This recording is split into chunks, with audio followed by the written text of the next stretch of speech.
The first time the sun blinked, Jack Callahan was on top of pole 347, tightening a ceramic insulator. He had his lineman's belt cinched tight, his boots spiked deep into the treated pine. Below him, the town of Havenwood, Maine, was a postcard of fall colors. His dog, a scruffy terrier mix named Bowie, was tied to the base of the pole, sniffing at a patch of stubborn dandelions. Then, for a second that stretched into a cold eternity, the world went dark. Not cloudy dark, not twilight dark. It was a deep, absolute black, like someone had thrown a switch on reality itself. Jack's stomach lurched. He felt a dizzying sense of vertigo, the kind you get when you stand up too fast, but 1,000 times worse. His hand, holding a wrench, froze in midair. Stunned, below, Bowie let out a sharp, terrified yelp.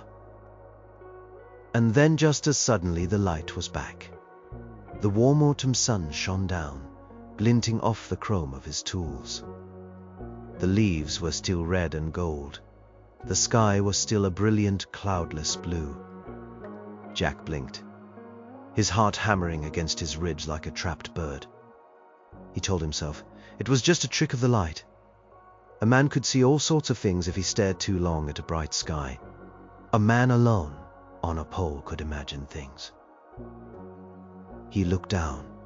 Bowie was cowering, pressing his body flat against the ground, whining low in his throat. Dogs didn't imagine things.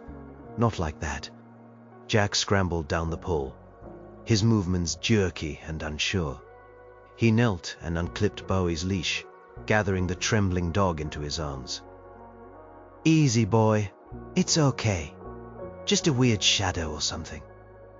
But his own voice sounded hollow, a lie spoken into the too bright air. The drive back to his small house on the edge of town was quiet. The radio played a classic rock station, but the music felt thin, distant. He kept glancing at the sun, a perfect, unwavering circle in the sky. It looked normal. It had to be normal. His wife Sarah had always said he worried too much. She'd been gone 3 years now, but he could still hear her voice, gentle and chiding. "Stop trying to fix the whole world, Jack. Just fix the power line." He pulled into his driveway and saw his neighbor Dale standing in his yard, staring up at the sky.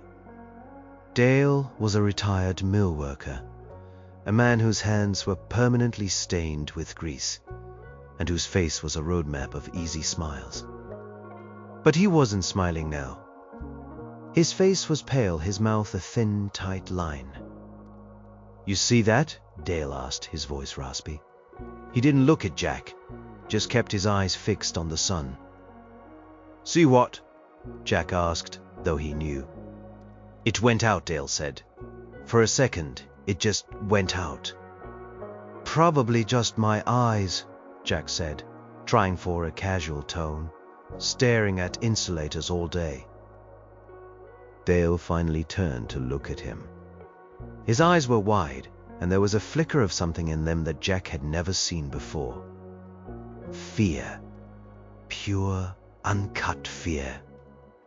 Number. "It wasn't your eyes, Jack. My television went dead. The radio, everything. Then it all came back on. It wasn't a power surge. It was the other way around." That night, Jack couldn't sleep. He sat in his worn armchair, the one Sarah had always called his throne, and watched the news. Nothing. Not a single report about a global blackout. The national news talked about politics and the economy. The local news covered a bake sale at the high school. It was as if it had only happened to him and Dale. And Bowie, who refused to leave his side, pressing against his leg with a constant low tremor. Around 2 in the morning, long after the television had gone to static, Jack went to the window. The moon was a sliver, and the stars were sharp and clear in the cold Maine sky. Everything looked peaceful Everything looked right. But he couldn't shake the feeling from that moment on the pole. That feeling of utter, complete blackness. It wasn't just the absence of light. It felt like the absence of everything. A void. A brief, terrifying glimpse into a closet where all the monsters in the universe were kept. And then he saw it. In the darkness of his own reflection in the window pane, he saw the shadow in the corner of his living room. It was long and thin, stretched out from the base of the standing lamp. But the lamp was off, he hadn't turned it on. He watched, his breath caught in his throat as the shadow seemed to deepen, to gather itself. It didn't move. Not in a way you could measure, but it felt like it was coiling, like a snake getting ready to strike. It was darker than the other shadows in the room. It was a patch of that same absolute black from the sky, cut out and pasted into his house. He squeezed his eyes shut and then opened them again. The shadow was gone. It was just a normal corner, filled with normal darkness. He stumbled back from the window, his heart doing that wild bird routine again. He told himself he was tired, grieving, stressed. There were 100 rational explanations. But as he crawled into bed, with Bowie whimpering softly at his feet, Jack Callahan knew with a certainty that chilled him to the bone, that none of them were true. The sun had blinked, and something had blinked back. The next week was a study in quiet madness. The sun didn't blink again, but the world felt different, like a photograph, slightly out of focus. The light was wrong. Sometimes it was too sharp, bleaching the color out of the autumn leaves. Other times, it seemed thick and syrupy, a strange jaundiced orange that made everyone look sick. People in town whispered about it. They called it the flicker, a name that felt too small and harmless for the deep unease it caused. The real changes were in the people. Havenwood had always been a close-knit community, the kind of place where you knew your mailman's kids' names. Neighbors who used to chat over fences now just gave curt nods. The checkout girl at the grocery store, a bubbly teenager named Mindy, barely made eye contact, her hands shaking as she scanned Jack's groceries. People started staying inside after dusk. The laughter of kids playing in the street, once a constant afternoon soundtrack, had faded to an eerie silence. Jack saw it most clearly in Dale. His neighbor had stopped working in his garage, the sound of his saws and sanders replaced by a heavy stillness. Jack would see him through the window, just sitting in his armchair, much like Jack sat in his own. But Dale wasn't watching television. He was just staring at the wall. One afternoon, Jack brought over a six-pack of beer, an old ritual. Dale opened the door a crack, his face drawn and pale. "What do you want, Jack?" "Just thought we could have a beer talk." "Nothing to talk about," Dale said. He started to close the door. "Dale, wait," Jack said, putting a hand on the door. "Are you okay? People are getting weird." Dale's eyes, once friendly and crinkling at the corners, were now flat and hard. "Maybe they're not getting weird. Maybe they're just starting to see things clearly." "See what?" Dale leaned closer, his voice dropping to a conspiratorial whisper. "The shadows, Jack. Haven't you noticed them? They're not right. They're longer than they should be. They stick around for a second after you turn on a light." He licked his dry lips. "They watch." Jack felt a cold knot form in his stomach. He remembered the shadow in his own living room. He'd convinced himself it was a hallucination brought on by exhaustion. But hearing Dale, a man he'd known for 20 years, a man as solid and dependable as the granite hills of Maine, say it out loud, made it real. "It's the light, Dale," Jack said, trying to sound reasonable. "The sun's been acting funny. It's probably just playing tricks on our eyes. It can't hold them back anymore. He slammed the door shut, the bolt sliding home with a loud final click. Jack stood on the porch for a long time, the beer getting warm in his hand. He looked up at the sun. It hung in the sky, a pale, sickly yellow. Weak. Dale's word echoed in his head. The feeling of being watched was constant now. When he was up on a pole, he'd feel a prickling on the back of his neck and turn to see nothing but empty road and swaying pines. At home, he started leaving all the lights on, even when he slept. It ran up his electricity bill, something that would have once bothered him, but now the cost seemed trivial.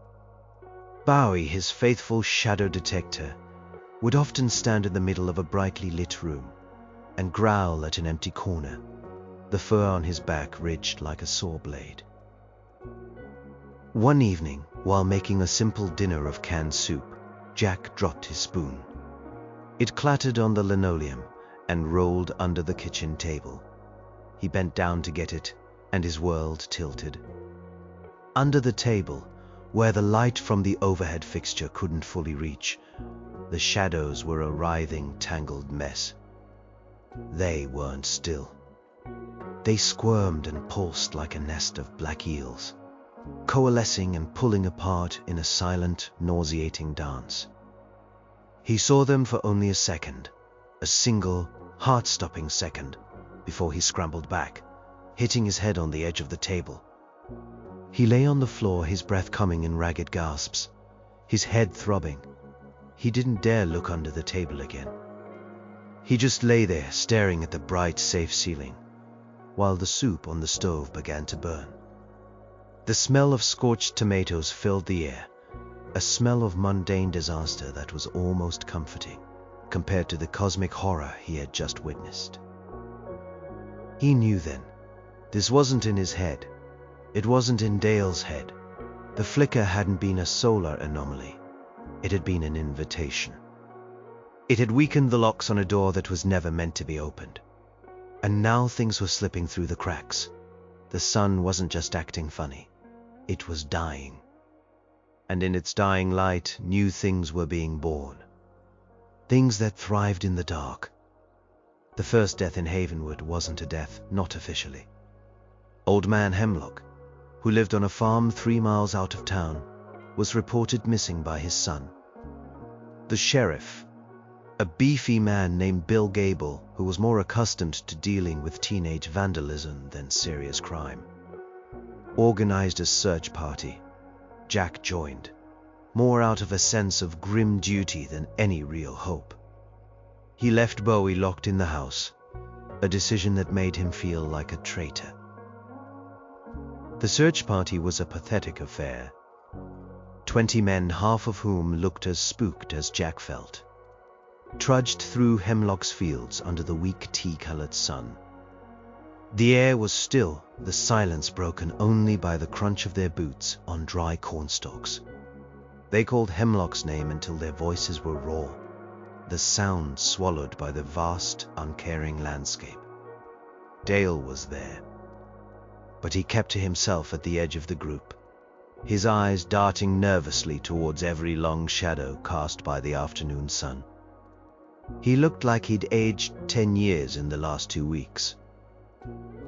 They found the tractor first, parked in the middle of a field, its engine cold. There was nothing unusual about it, except for a single deep scratch in the metal of the hood, like a giant claw had scraped across it. Sheriff Gable dismissed it as damage from a tree branch. Jack wasn't so sure. They didn't find a body.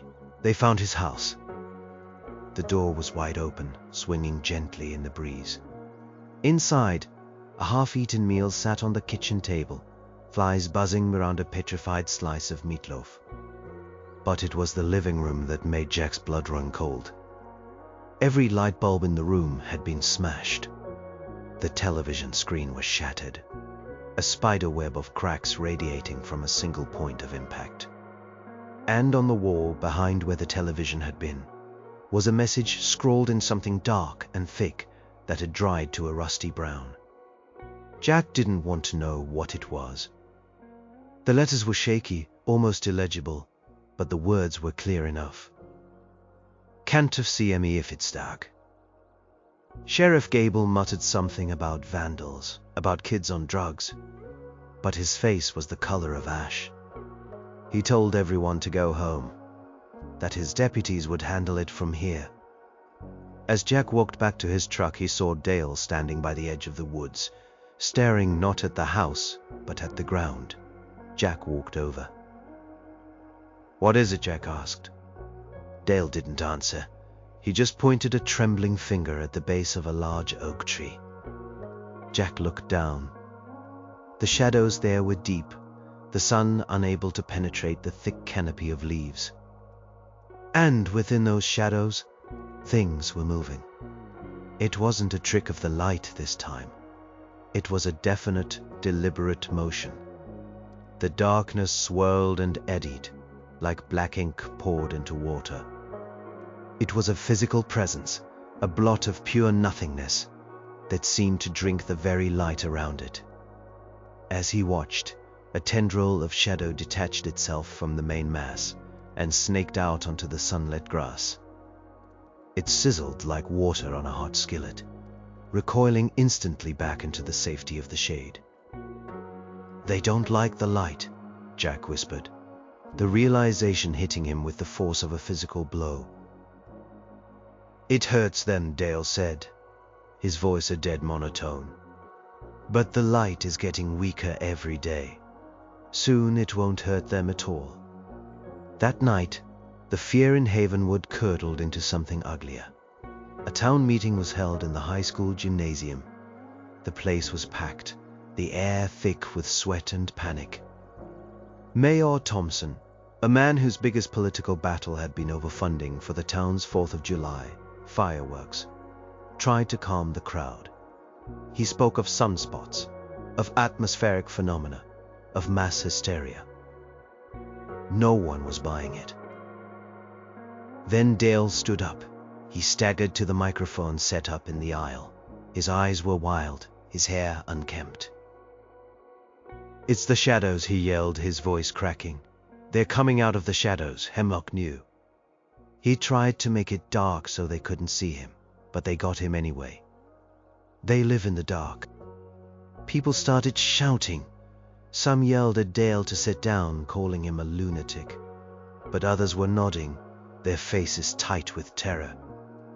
They had seen things too, a flicker of movement in a darkened hallway, a shadow that lingered too long in a rearview mirror. Suddenly, all the lights in the gymnasium flickered and died. A collective gasp, then a wave of screams filled the cavernous space. For a few heartbeats, there was only total, suffocating blackness, pierced by the panicked cries of children. Jack, standing near the back wall, felt a cold, slick presence brush against his arm. It felt like cold silk, like a dead thing. He flinched away, his skin crawling. Then the emergency lights kicked on, casting the gym in a hellish red glow. In the center of the room, where Dale had been standing, there was only an empty space. The microphone lay on the floor, its cord snaking away into the terrified crowd. Dale was gone. He hadn't run. There hadn't been time. He had simply vanished into that brief moment of perfect darkness. Chaos erupted.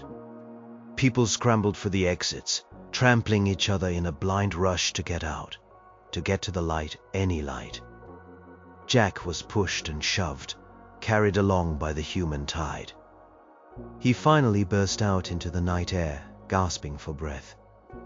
The parking lot was a scene of pandemonium, car horns blaring, people screaming. Jack didn't look for anyone, he just ran. He ran all the way home. The red emergency lights of the gym shrinking behind him, he burst through his front door, slammed it, and bolted it. He checked every room, flipping on every single light switch, until his small house was blazing with defiant artificial daylight. Bowie was frantic, running in circles and barking at nothing. Jack collapsed into his armchair, his body shaking uncontrollably. Dale was gone. Hemlock was gone. The things in the dark were real, and they were hungry, and the sun, humanity's oldest shield, was failing. It wasn't just a dying star anymore. It was a breach in the wall. The world shrank to the size of Jack's house. He didn't go to work. The power company didn't call. He figured no one was calling anyone anymore. The phone was dead. The internet was a ghost. He survived on canned goods and tap water. His only company, the constant, reassuring blaze of 100 light bulbs and the nervous energy of his dog. Days were a tense vigil spent watching the sun. It was visibly dimmer now, a sad, tarnished coin in a hazy sky. It sputtered. Twice Jack saw it pulse, shrinking, and then expanding like a failing heart, each time sending waves of nausea through him. During these pulses, the shadows on the ground would writhe and stretch, bold and eager, testing the edges of the weakened light. Nights were the real hell. He'd sit in his chair, a heavy mag light in one hand, a tire iron in the other, and listen. He'd hear things. A dry, scraping sound on the roof, a soft, wet tapping at the window panes. Sometimes he'd hear whispers, faint and sibilant, like sand skittering across glass. They seemed to come from the drains, from the vents, from the tiny cracks in the walls. They promised things. Relief, an end to fear, an end to the terrible, lonely night. All he had to do was let the darkness in.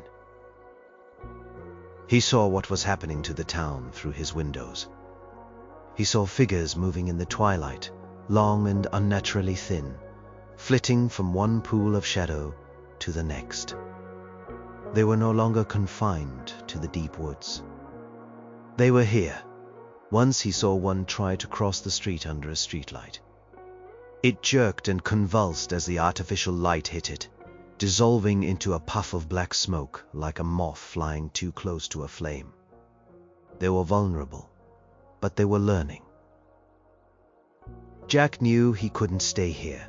The food would run out, the power grid would eventually fail, and his fortress of light would become a tomb. Despair was a heavy blanket threatening to smother him.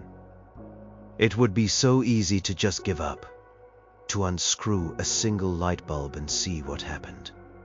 But then he would look at Bowie, who would nudge his hand with a wet nose, his brown eyes full of simple, trusting faith. And he would think of Sarah. She had fought her sickness for 2 years with a courage that still humbled him. She never gave up. He couldn't either. He needed a plan. He needed to understand. This couldn't be a natural event. The sun doesn't just decide to die. It doesn't just flicker and invite monsters in. Something had caused this. And then a memory sparked in the fog of his fear. It was a story his father, also a lineman, used to tell. A local legend, almost a ghost story, used to scare new recruits. Out past Havenwood, deep in the Blackwood National Forest, there was a place you didn't go. A sprawling, fenced-off compound that wasn't on any official maps. The locals called it the Blackwood Project. The official story was that it was a Cold War-era radar station, long abandoned. But the old-timers had other stories. They said it was a research facility.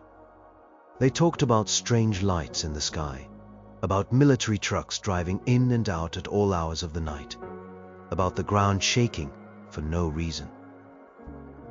They said the scientists there were trying to talk to the stars. The thought was a jolt of electricity. Talk to the stars. Or a star? Our star. What if the Blackwood Project wasn't abandoned? What if the people there didn't try to talk to the sun, but did something to it? It was a crazy idea born of desperation and terror, but it was better than sitting here, waiting for the dark to seep under the door. It was a destination, a purpose. He had to go there. He had to find out if the people who broke the sun knew how to fix it. He began to prepare. He found his old hiking backpack and filled it with the last of his canned food, bottles of water, a first aid kit. He grabbed the tire iron and the heavy maglite, strapping it to the side of the pack. He took a road atlas from the glove compartment of his truck and found the Blackwood National Forest. There was no compound marked, of course, but he knew the general area his father had talked about. A blank spot on the map about 30 miles north. The hardest part was Bowie. He couldn't take him. The journey would be too dangerous, and the dog's barking could attract unwanted attention. Leaving him felt like cutting off a limb. He filled every bowl in the house with food and water, enough to last a week, maybe more. He knelt and buried his face in the dog's scruffy fur. "I'll be back, boy," he whispered, his voice thick. "I promise. You'll be a good boy and stay in the light." Bowie whined, licking the tears from Jack's face. The next morning, just as the weak sun was beginning its climb, Jack slipped out the back door. The air was cold and still. The street was empty. He felt exposed, vulnerable, a tiny figure under a vast, sick sky. He looked back at his house, a beacon of light in the grey dawn. Then he turned his face north, towards the dark line of the forest on the horizon. He was a lineman, a fixer of broken things. And this was the most broken thing of all. He had to know who broke it and why. The 30 miles to the edge of the Blackwood Forest felt like a journey across a dead planet. Jack stuck to the back roads, the cracked asphalt, littered with abandoned cars. Some were empty. Others held silent, still figures, slumped over steering wheels or staring with vacant eyes at nothing. They had simply given up, letting the darkness take them in their seats. The sight turned Jack's stomach, but he forced himself to keep moving, to not look too closely. He walked. His truck was useless, just a metal coffin waiting for the shadows to notice it. Walking was slower, but it was quieter. He stayed in the middle of the road, in the direct, if weak, path of the sun, avoiding the long, hungry shadows that stretched from the trees lining the route. The world was silent. No birds sang, no insects buzzed. The only sounds were his own ragged breathing and the crunch of his boots on the gravel. This was the deepest horror of it all. Not the skittering things in the dark, but the utter, profound emptiness of the world they left behind. They didn't just kill, they erased. On the second day, his water was running low. He came across a small, isolated farmhouse. Smoke was trickling from its chimney, a sight so normal it was shocking. Hope, a dangerous and unfamiliar feeling, fluttered in his chest. He approached cautiously, calling out, "Hello? Anyone there?"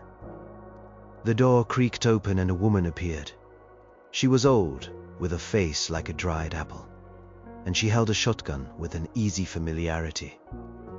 Behind her, the inside of the house was a warm yellow glow.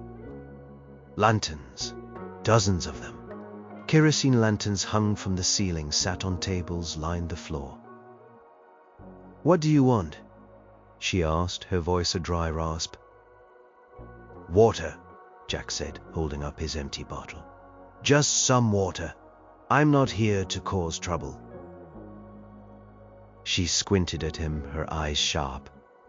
She looked at his face, at his backpack, at the way he stood in the full sunlight, away from the shadow of her porch. "You're one of the lit ones," she said, as if it were a faction in a war.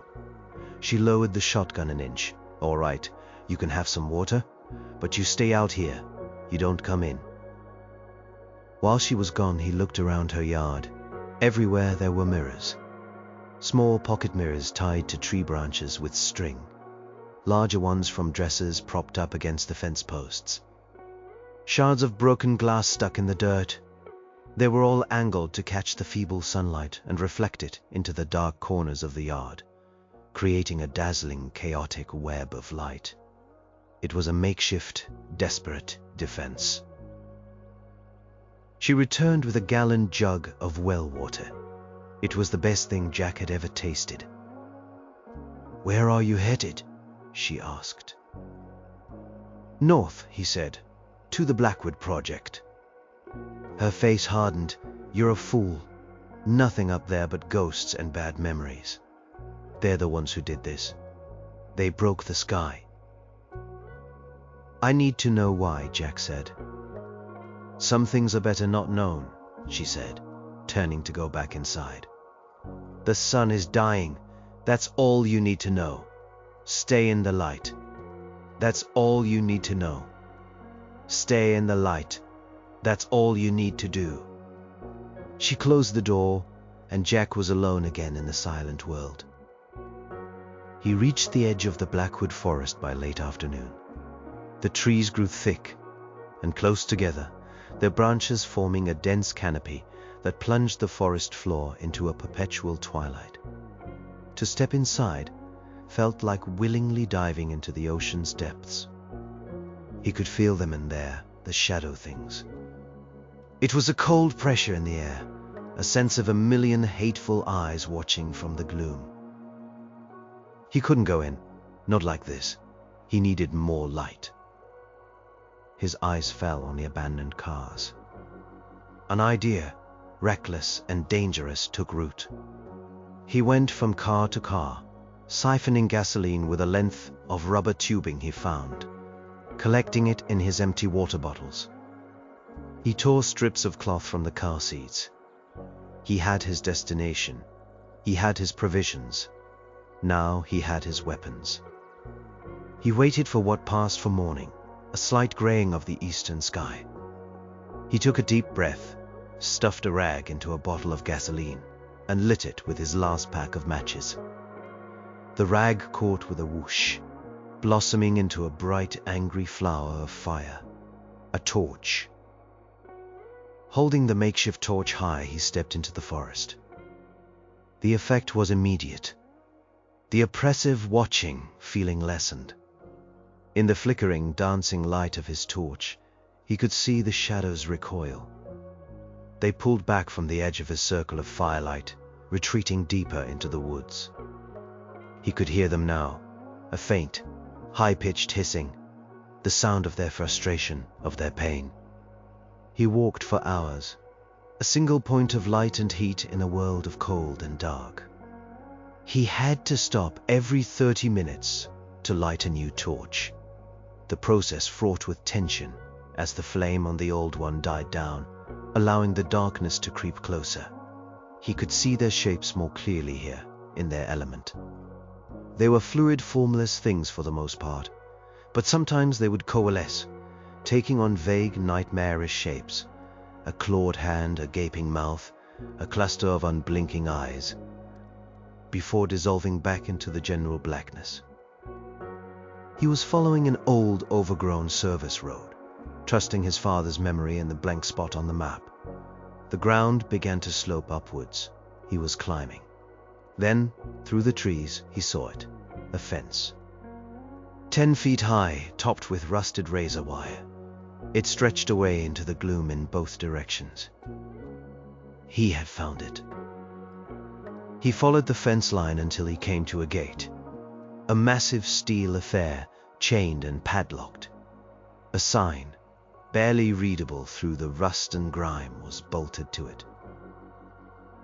U.S. Department of Energy. Cove to Deep Ramsey Facility. Restricted area use of deadly force authorized. His heart hammered. The old woman was right. This was the place. This was where the sky was broken. He looked at the heavy lock, then at his last bottle of gasoline and his tire iron. Getting in was the easy part. He was terrified of what he would find on the other side. The lock was old and rusted. It took 3 solid hits with the tire iron to shatter it. The chains fell away with a loud clang that echoed unnervingly through the silent forest. Jack pushed the heavy gate open, just enough to slip through, his torch held out in front of him like a sword. Inside the fence, the world was different.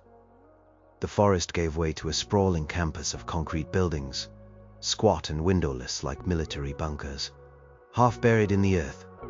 Weeds grew thick in the cracks of the pavement. Everything was covered in a layer of grime and pine needles. It looked like a place that had been forgotten by time itself. He moved cautiously towards the largest building, a massive concrete dome that squatted in the center of the compound. The main entrance was a set of thick steel doors, sealed shut. He circled the building, the light from his torch dancing across the stained concrete walls.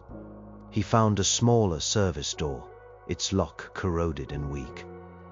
He put his shoulder into it, and with a groan of tortured metal, it gave way. The air that rushed out was stale and cold, carrying the scent of dust, ozone, and decay. He stepped inside, into a long, dark corridor. The torchlight revealed peeling paint and emergency lights that had been shattered, just like in Hemlock's house. The silence in here was different.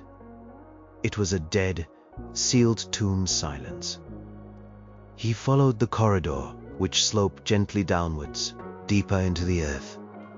He passed laboratories filled with smashed equipment, offices with papers scattered across the floor, as if the occupants had left in a great hurry.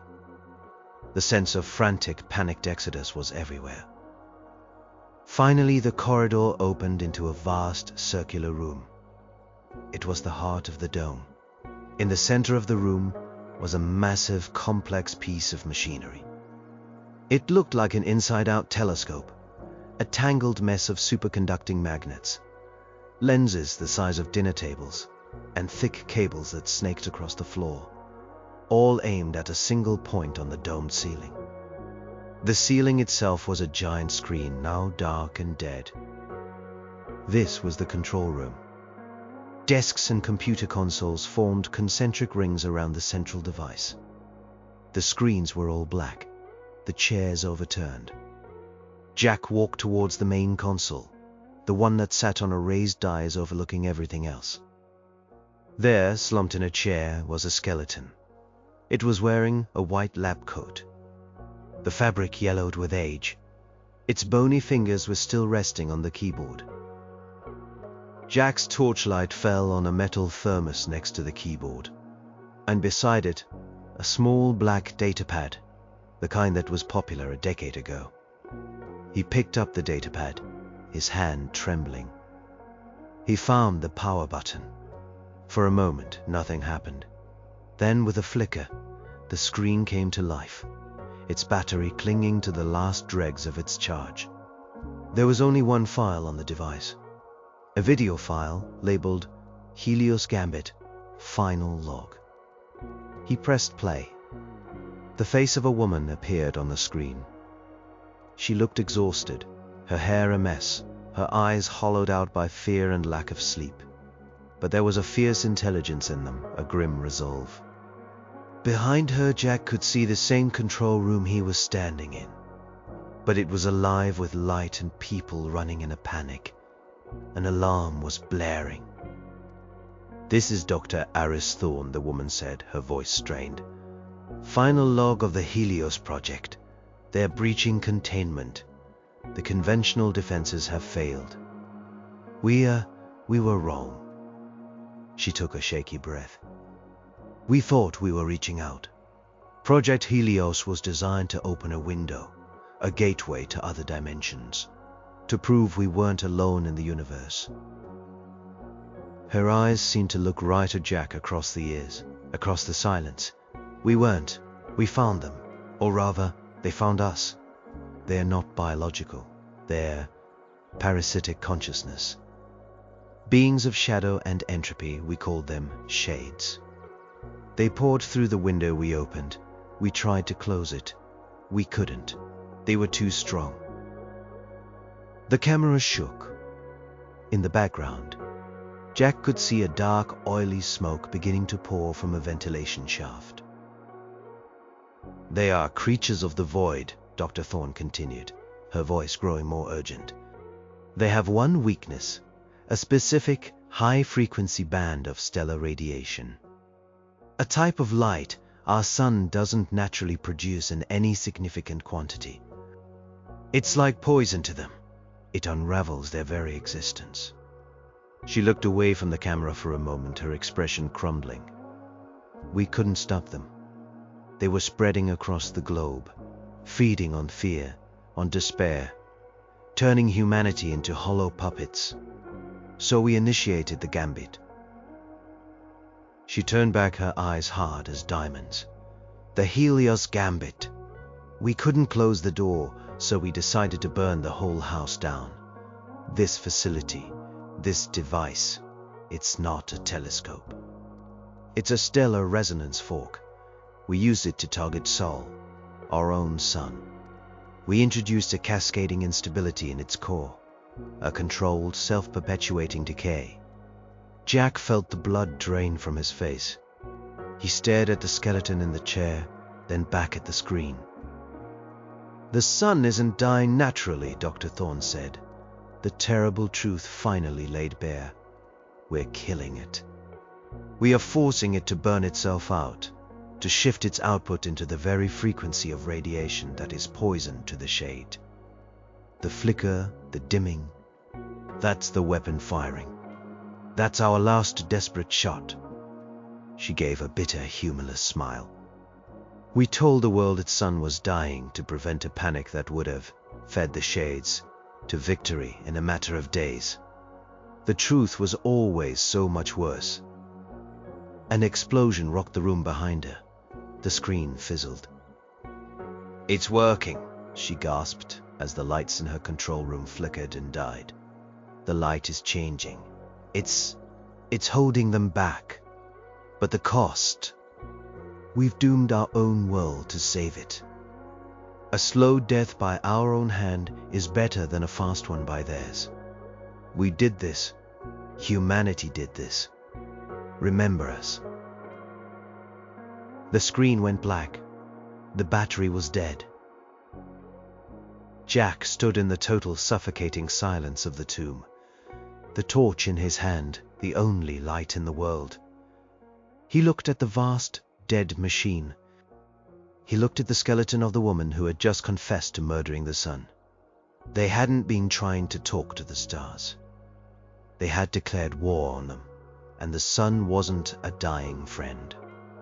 It was humanity's final weapon, a self-destruct sequence for the entire solar system. And he was standing at ground zero. The torch burned down, sputtering its last. Jack fumbled with his pack, his hands clumsy and numb, and lit another. The small flame was a pathetic, defiant gesture against the colossal truth that now filled the room, a presence heavier and more terrifying than any shadow. He walked out of the control room, leaving the skeleton of Dr. Thorne to her silent vigil. He couldn't stay there. The weight of her confession was suffocating. He stumbled back up the corridor and out the service door, back into the gray, dying daylight of the forest. He sank to the ground, his back against the cold concrete of the dome, and stared into the canopy of trees. The world looked the same. The pines were still green, the air still smelled of damp earth, but everything was changed. It was all a lie. The gentle fading sun wasn't a tragedy of nature, it was an act of war. A scorched earth policy on a cosmic scale. Humanity wasn't the victim. Humanity was the monster that had unleashed a bigger monster, and then set its own house on fire to kill it. A wave of despair, so profound it was almost a physical force washed over him. It was the feeling the shades fed on, he realized. The ultimate futility. What was the point of fighting? What was the point of surviving in a world that had been condemned, its execution date set by its own protectors? The old woman at the farmhouse was right. Some things were better not known before he had a mission. Don't find the people who broke the sun and make them fix it. Now he knew. The people were dead, and the breaking was deliberate. There was no fix. There was only the slow, grinding end. He felt the whispers then, closer and more persuasive than ever before. They weren't coming from the shadows around him, but from the shadows inside him, from the dark corners of his own mind. It's over, Jack. It's all for nothing. Why struggle? The light is pain. The light is a lie. Let it go. Let the quiet in. Let the peace of the dark take you. No more fear. No more loss.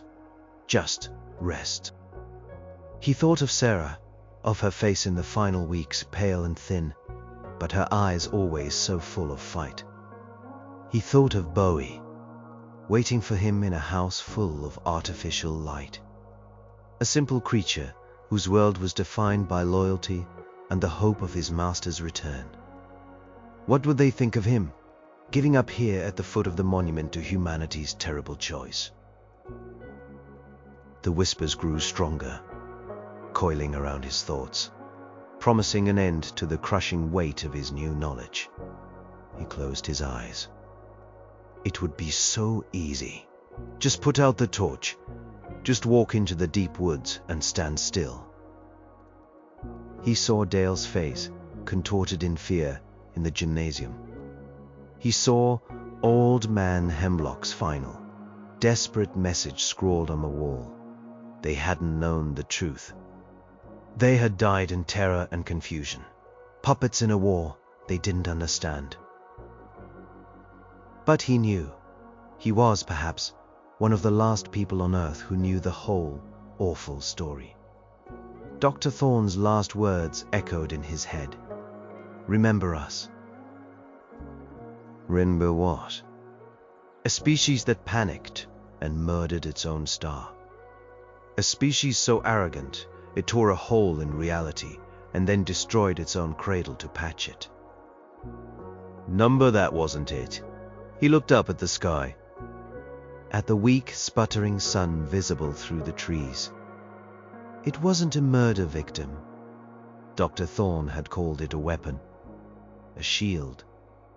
It was a choice. A monstrous, impossible choice made by people in a desperate corner. They chose to go down fighting.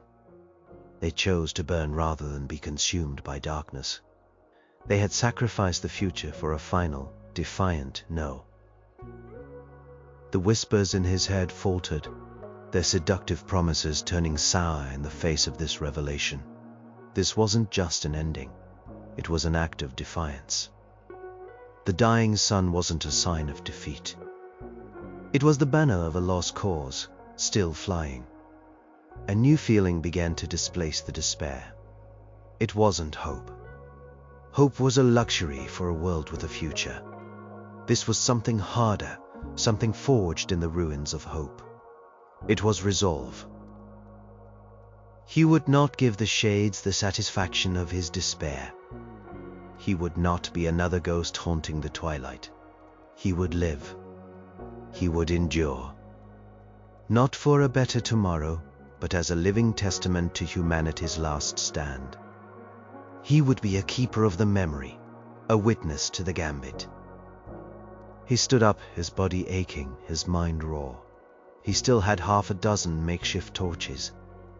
He still had some food. He had a promise to keep. He looked back at the dome one last time. A silent tombstone for the scientists who had made the impossible choice. Then he turned south. He was going back to Havenwood. He didn't know what he would find there. He didn't know if he could save anyone. That wasn't the point anymore. The point was to walk in the light, no matter how weak it became, and to spit in the eye of the dark. He was going home. The journey back was a descent into a deeper circle of hell. The sun was weaker now. its light having the thin, watery consistency of skim milk. The world was darker, and the shades were bolder. They no longer flitted at the edges of his vision. They flowed like black rivers in the ditches beside the road, and he could see them gathering in the empty windows of abandoned houses, watching him pass. His torches were his salvation. The fire was the only thing that kept them at bay, the only thing they truly feared. The hissing sound of their retreat was a constant companion, a perimeter of hate that surrounded his little bubble of light.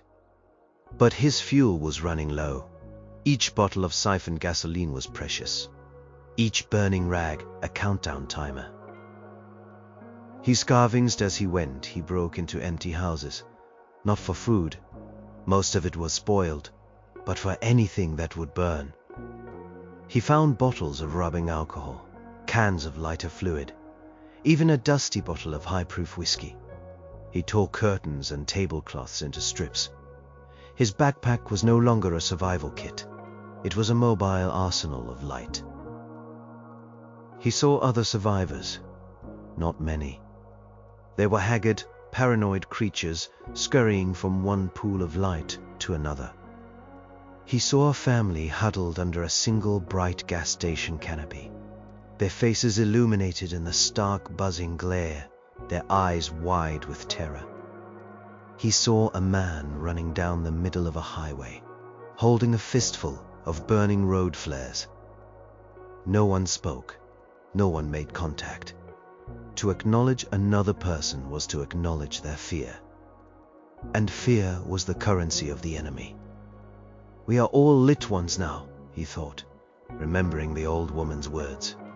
Alone together in our tiny, shrinking islands of light. The worst part was the sounds. The world was no longer silent. The shades had found their voice.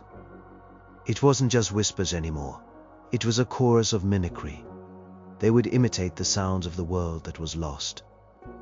The laughter of a child, the ringing of a telephone, the bark of a dog. The sounds would come from the deep shadows, designed to lure you in, to make you doubt your senses, to break your spirit with nostalgia and false hope. One afternoon, as he passed a darkened playground, he heard it, Sarah's voice, as clear as if she was standing right beside him. "Jack, is that you? I was so worried. Come here, honey, it's okay, I'm here." He froze, his heart seizing in his chest. His torch flame wavered. He knew it was a trick. He knew it was them. But the sound of her voice, a sound he had longed to hear for 3 years, was a physical blow. He turned his head towards the playground, towards the deep shadows under the slide where the voice was coming from. He saw a flicker of movement, a deepening of the gloom. "It's a lie. It's a lie. It's a lie. It's a lie." He chanted the words in his head like a mantra, a prayer against his own heart. He forced himself to turn away, to put one foot in front of the other, to walk away from his wife's voice. The whispers turned venomous, hissing her name in a mocking tone, but he didn't look back. He just kept walking, tears streaming down his face, the torch in his hand held high and defiant. When he finally saw the familiar outline of the Havenwood water tower against the bruised purple sky, he felt no relief, only a cold dread. The town was dark, utterly dark. Not a single house was lit. The power grid had failed. His house, Bowie. He broke into a run, his backpack bouncing heavily against his spine. He didn't care about noise anymore. He ran down the center of Main Street, past the darkened storefronts and the silent town hall.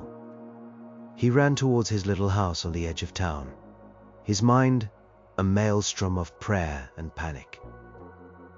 His house was a black shape against the twilight. The windows were dark holes. He burst through the front door, shouting the dog's name. "Bowie! Bowie! I'm home!" Silence. He lit his last full bottle of gasoline, the torch flaring to life and casting dancing shadows across the familiar room. The furniture was overturned. The bowls of food and water were untouched. And in the center of the living room, where his armchair used to be, there was a pile of ash and a few shards of scorched glass from the light bulbs he had left on. The shades had gotten in. The power had failed, his fortress had fallen, and they had come for his dog. But there was something else. Scratches. Deep gouges in the wooden floor, radiating out from the pile of ash, and leading away from the chaos towards the back of the house were a set of muddy paw prints. Not frantic, but deliberate. He followed them, his heart a cold, heavy stone in his chest. They led to the back door, which was hanging open by a single hinge. And on the door, at the height of a man's hand, was another set of scratches. They weren't from a dog. They were 3 parallel lines, gouged deep into the wood. A message. A warning. He remembered Dale standing by the woods, pointing. He remembered the thing he had seen in the shadows, a tendril of darkness that had recoiled from the light. And he remembered the first death, the deep scratch on Old Man Hemlock's tractor. He didn't know who had made the mark on his door. He didn't know if it was a threat or something else. But he knew one thing. Bowie wasn't in that pile of ash. He had gotten out. He was out there somewhere in the dark, and Jack was going to find him. His grand cosmic purpose of defying the void suddenly became very small, very simple, and infinitely more powerful. He wasn't just a witness anymore. He was a man looking for his dog. Night fell on Havenwood like a dropped curtain. The weak sun vanished completely, and the town was plunged into a blackness that was almost liquid. Jack stood in the ruin of his home, his torch the only star in a dead universe. The paw prints leading out the back door were his only map. He knew it was madness to go out there. The night belonged to them. They were stronger, faster, and they were everywhere. But the thought of Bowie, alone in that oppressive dark, was a greater terror than any shade. He had one last desperate idea. He went to his truck, popped the hood, and with his tire iron he went to work. He was a lineman. He understood power, circuits, batteries. He pulled the truck's heavy battery out, his muscles screaming in protest. He found the jumper cables in the trunk and clipped them to the terminals. He stripped the wires at the other end. He then took the sealed beam headlight he had smashed out of an abandoned car on the road. It was a clumsy, heavy setup, but it was a power source, and it was a light. A brilliant, focused beam of pure manufactured daylight. Holding the heavy battery in one arm and the headlight in the other, he stepped out into his backyard. He pointed the beam into the darkness. It cut a clean white tunnel through the black. At the edge of the beam, the shadows writhed and pulled back, hissing. He was a lighthouse in the middle of an ocean of monsters. He followed the paw prints. They led him away from the houses, across the dead lawns towards the town's small park and the woods that bordered it. He moved slowly, sweeping the beam of the headlight back and forth, a portable sun that kept the horrors at bay. He saw them. In the peripheral darkness, just beyond the edge of his light, he saw them coalesce. They were taking more definite forms now, emboldened by the complete absence of the sun. He saw things that looked like giant spiders made of smoke, things that slithered like eels with too many limbs, and things that were just tall, man-shaped voids. They flowed and moved around his circle of light, patient, waiting for the battery to die. The paw prints led him to the old playground. The swings moved gently in a non-existent breeze. The merry-go-round groaned softly. He swept the light across the sandbox and saw it. Dale. He was standing by the slide, a tall, gaunt figure. But it wasn't Dale anymore. The man Jack had known, the man who loved woodworking and cheap beer, was gone. This thing was just wearing his skin. Its limbs were too long, its joints bent at unnatural angles. Its face was a pale blank mask, but as the light hit it, a mouth opened, a black gash that stretched from ear to ear, filled with a darkness so complete it seemed to swallow the light. And at its feet, cowering but growling, was Bowie. "Jack," the Dale thing said. Its voice was a chorus of all the whispers he had ever heard, a sound of grinding glass and dry leaves. "You came, we knew you would. Your attachments make you so predictable." "Let him go," Jack said, his voice shaking but firm. He kept the beam of the headlight fixed on the creature. It flinched, its skin smoking slightly where the light was most intense. "This pet," the creature rasped, "it is stubborn. It has a primitive light of its own, loyalty, a useless emotion. We were going to extinguish it, but now you can watch." The tendril around Bowie tightened, and the dog yelped in pain. Rage, pure and white-hot, burned away Jack's fear. He thought of Dr. Thorne's gambit. The sun, a weapon of last resort. He thought of the old woman's house, defended by mirrors. Light was the weapon, any light. He saw the metal slide next to the Dale thing. It was stainless steel, scoured clean by generations of children, now gleaming in the beam of his headlight. An idea, born of a lineman's practical mind, exploded in his head. He kept the main beam on the creature, holding its attention. With his other hand, the one holding the heavy battery, he shifted his grip. He started to swing it, back and forth like a pendulum. "You made a mistake," Jack grunted, the battery gaining momentum. "You think we're weak because we love things.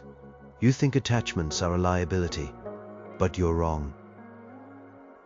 He put all of his strength, all of his grief and fury, into one final desperate swing. He wasn't aiming for the creature, he was aiming for the headlight in his other hand. He smashed the battery into the back of the headlight. The glass shattered, the filament inside suddenly exposed to the air, and a massive surge of power from the direct contact flared with impossible, actinic brilliance. It wasn't a beam anymore. It was a miniature sun. A magnesium-white, 360-degree explosion of pure light that vaporized the darkness for 100 feet in every direction. Jack was blinded, his eyes filled with searing white pain. He heard a shriek, a sound of pure agony that was not human, not animal, but something elemental being torn apart.